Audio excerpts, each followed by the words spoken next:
Well, ahead of the ABB FIA Formula E season finale in New York, I'm here with Envision Virgin Racing driver Sam Bird. Now, Sam, unfortunately, for the first time in your Formula E career, you're heading to the season finale, not in the chance to win the title. Yeah. So, first of all, what are your thoughts on that, and also how the season overall has turned out?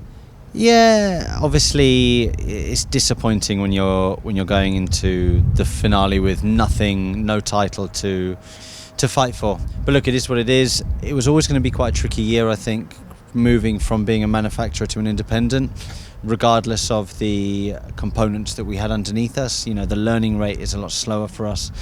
A lot of ifs and buts this season. It hasn't been the best. Crossed the line first twice, one of them was taken away, obviously. Chances to get podiums were there. I've been hit quite a few times, but it's been a tough season.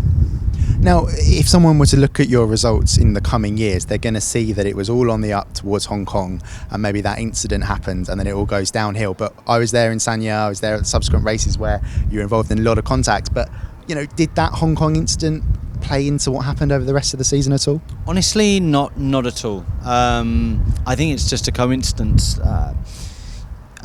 You've noticed that if you're first out in Group 1 in qualifying, you don't qualify well, and that happened to me twice in Sanya and in Rome. I was the very first car to put a lap on the board.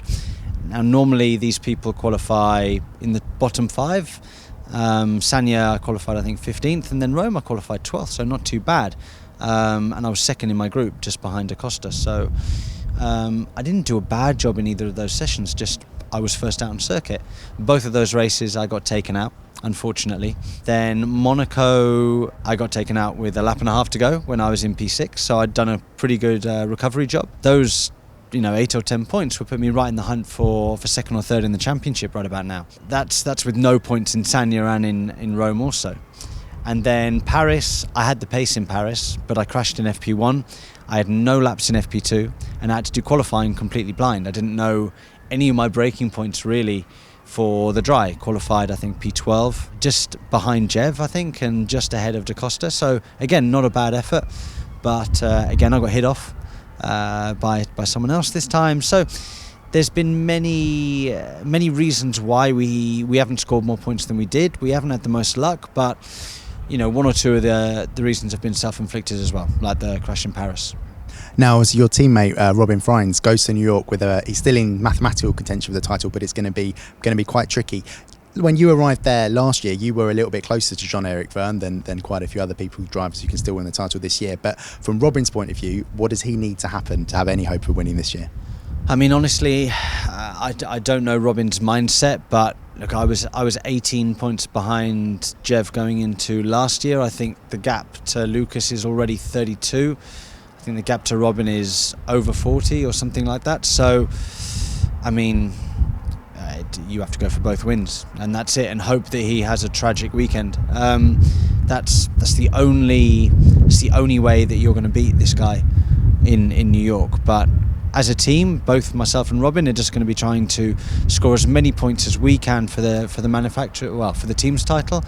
We can still do very well in that. We're third at the moment. We've got the chance and opportunity to come second, so that's what we're going to be aiming to do.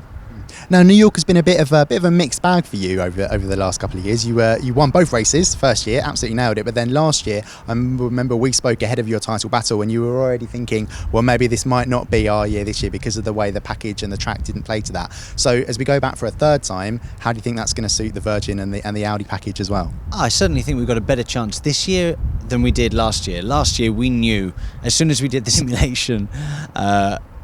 And you could see how early we were lifting out of the high-speed left-hander down the main straight.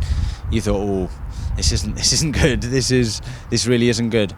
This year, I think we're going to be in better shape. We're arriving now the last race of the first season of the Gen 2 era.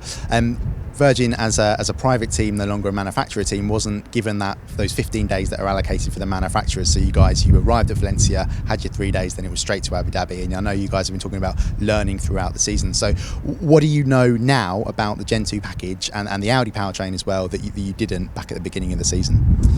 We've learned so much as the season's gone on. However, there's a big but.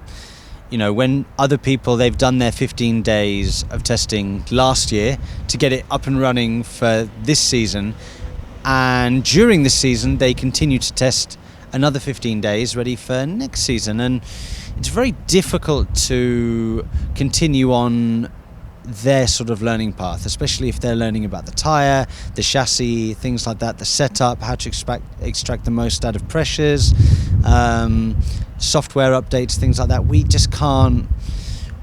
can't do it at the same rate as the others, purely because we don't have the testing ability. So if other people have looked like they've pulled away from us, it's not because the team's been doing a bad job, it's purely the fact that we don't have the amount of testing as they do.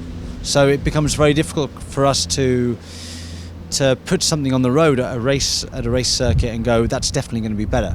We might have to test it in FP1 or FP2, and FP1, FP2 shouldn't be about testing new things. It should be about putting something on the ground that is going to work. And sometimes we don't know it's going to work. Sometimes it doesn't, and then you're back to base one. Okay, well, thank you very much, Sam. Good luck in New York. Thank you. And that'll be the end of the Formula E season. Thanks very much.